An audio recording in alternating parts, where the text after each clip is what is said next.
My glasses coordinate with my shirt today.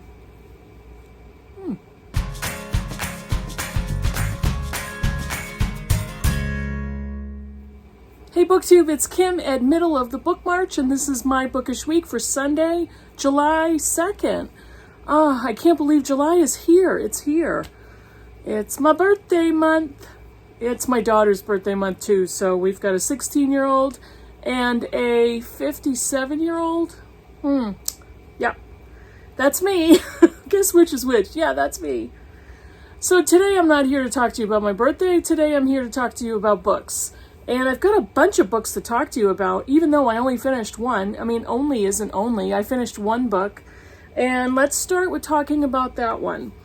That I finished on my Kindle. And what I've been discovering lately, I'm not really so much enjoying electronic reading, even e-reading or audio reading. So I'm very picky about it. And I don't know, I've talked about this before. I have. And I'm trying to get back to the point where reading was super fun. It's always fun. I don't know. Why do I read on Kindle if I'm not enjoying e-reading? Because I can read at any time and I can read anywhere. And I typically read a Kindle book at work. So I always have my phone with me. And I've started to bring my actual Kindle device. I have an Oasis. And it's easy, so easy for me to read on my phone at work, take a break, eating lunch, wherever, in the car, wherever.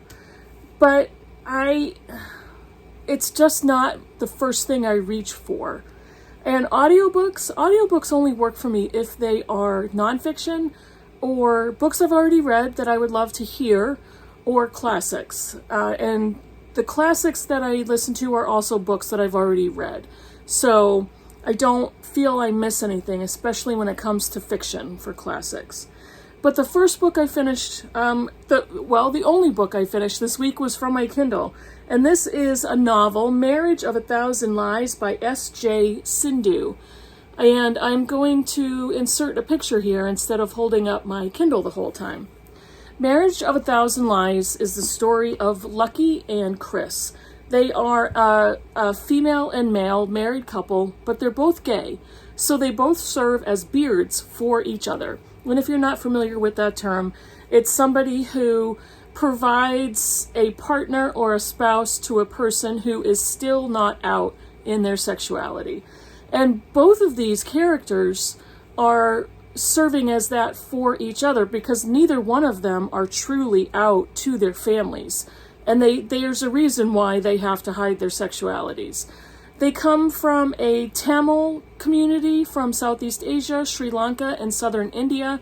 And there's a lot of tradition that goes with that and a lot of cultural expectations that they both feel the pressure of. And there are, a few moments in their story where we have glimpses of, at times and with certain members of their family, that they would be out. They are out with their friends. And so there's a lot of conflict and there's a lot of tension around having to hide who they genuinely are and who they genuinely love. Lucky is our female protagonist, and the majority of the story is hers. Chris is her husband, but doesn't serve that great of a role in the book. She is in love with Nisha, who is her best friend from middle school and is a friend of the family, and they have been together for many, many, many years, and none of their families know or really know for sure that they love each other. And Nisha is preparing to get married. So there's a lot of tension there. There's a lot of subplot and secrets. I really enjoyed this book. I believe it's a debut. I will double check that. If I'm wrong, I will put it here. But I really enjoyed this book, and I read it in honor of Pride Month for June. But this was a very good novel, and I don't know what I was expecting. I don't know what I was expecting, but I was surprised, and I really enjoyed the story. I think it's pretty, I say this often, but it's pretty obviously a debut. I think there was some character arcs that could have been developed a little bit better. There was some kind of superfluous characters, and a few of the stories were like, I don't really know why that's there or where that is going to go. But I really enjoyed the story. I think their writing is very fluid and good, and it kind of kept me wanting to read the book. So I definitely would recommend this, especially if you're looking to read a book, especially with cultural differences and family expectations. This was a really good one, so I really did enjoy that book. So that's the book I finished. I've got so much going on, though. I am all but done with one book for the BookTube prize, so that means I only have one book left to read out of 6 for the entire month of July, and I'm currently reading it. I'm actually pretty far through. I am doing a combination of print and audio of An Immense World by Ed Yong, and this is how animal senses reveal the hidden realms around us. Ed Yong also narrates the audiobook, and he's fantastic. It's a great audiobook. So, this is my last BookTube prize book for nonfiction group B. I had to think about that for a second. So I will finish this in July, and you will be able to see how I rated my BookTube prize group in August. So that's the only one left. I did finish, his name is George Floyd. I don't know if I mentioned that before. And I also finished this one, Strangers to Ourselves, Unsettled Minds, and the Stories That Make Us by Rachel Aviv.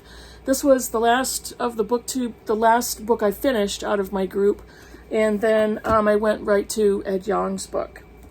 So what am I currently doing? I'm currently reading An Immense World. I'm also reading Lessons in Chemistry by Bonnie Garmus, and I've talked about this in previous videos, that this has been staring at me from my shelves. This is a very bright orange color, and it's been calling to me to read it. Please read her, please read her. And so I started reading. And so far, I'm really enjoying it. I'm not very far. I'm really not far at all. I think I'm at the first 35 pages. And I plan to pick this up for much of my reading time this weekend. Now, what else is going on? I said I had a bunch of stuff going on. I do. I have a quickly increasing TBR for July. And I don't often set TBRs. Actually, I rarely set TBRs. I do have books that I will be buddy reading throughout the year. I do that. Throughout the year, I have my book group books. So in July, I have 2 book group books. One of them is not here because I unhauled it a long time ago, so I'm rebuying it, at a decent price. But I'm going to be reading Cormac McCarthy's novel, All the Pretty Horses. And it's the first in the Border Trilogy series. We picked this for my In Real Life book group, and I am on the fence. I hadn't wanted to read it, but it got picked, and I have already read a couple of McCarthy's books, but we'll be reading All the Pretty Horses, and I will wrap that up towards the end of July. And for the Blind Eye Book Club, in July, we are reading The Known World by Edward P. Jones.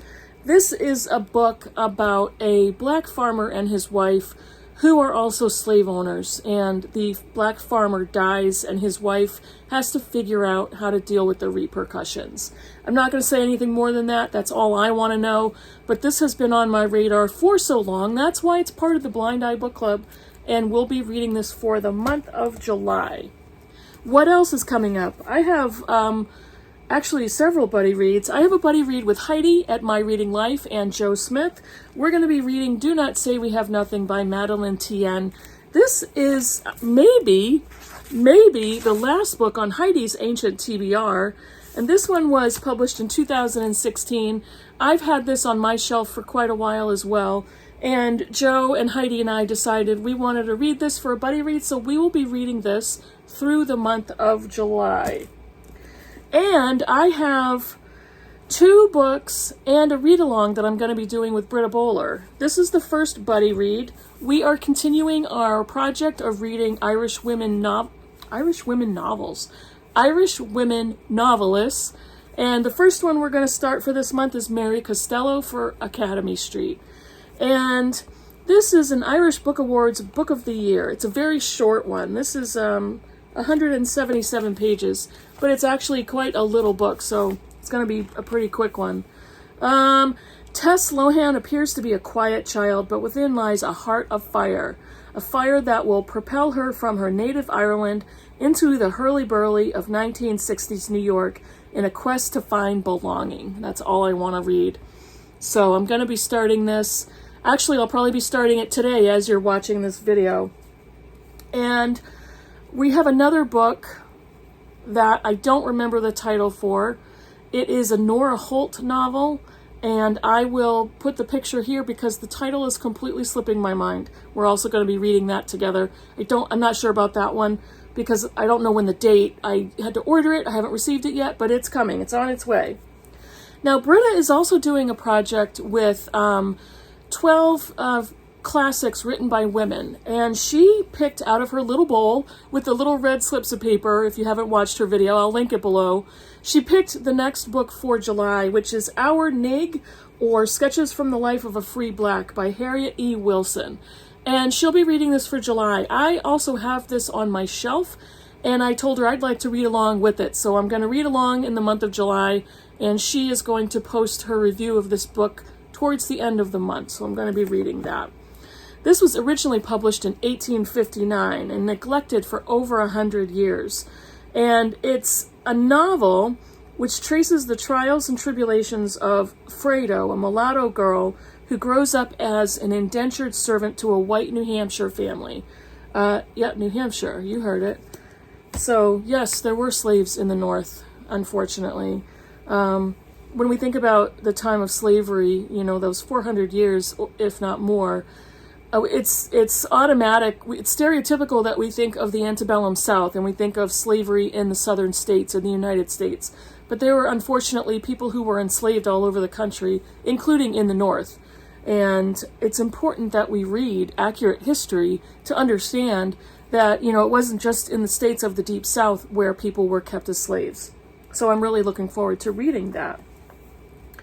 Those are kind of all the books in progress, but I wanted to show you a book that I hauled, and it was kind of an accidental haul. Quite often in my In Real Life book club, we give away books to each other, and we'll post a pile of books. We have a Facebook page. We'll post a pile of books and say, hey, these are up for grabs. Anybody want them? And one of my friends, Ginny, did just that a few weeks ago, and I grabbed one immediately. And this one is a very long graphic novel, and those are expensive. So, and it's brand new, it's a hardcover, and I said, do you want me to give you any money for this? And she said, no, absolutely not, these are all free. And so I grabbed Ducks by Kate Beaton, and this is 2 Years in the Oil Sands.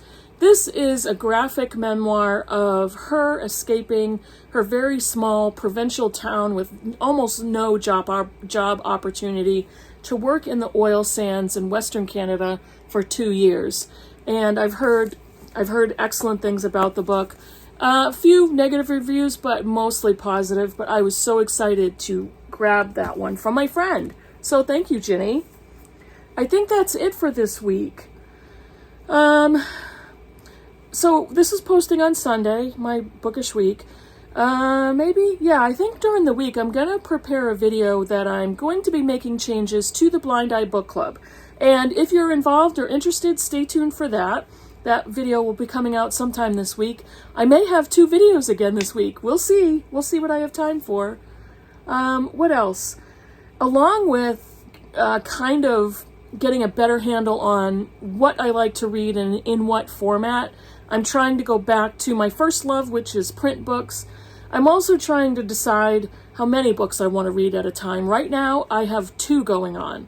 And honestly, on the weekend, and I have a very long weekend because of the 4th of July holiday, I have all the time in the world to read my book, Lessons in Chemistry. So I don't really need to reach for my Kindle, which is very convenient from work. Unless I go somewhere in my car, I probably won't listen to my audiobook of An Immense World, so I will be spending a lot of time reading print books. If I finish Lessons in Chemistry, I will pick up another print book and go from there. So I'm really excited about this weekend. And we don't have any plans.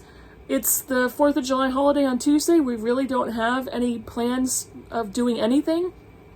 We may acquire a grill, but we're not people that do big outdoor parties. It's just us and family, and yeah, just relaxing and having a good time. So that's it for me. Let me know in the comments below what you think.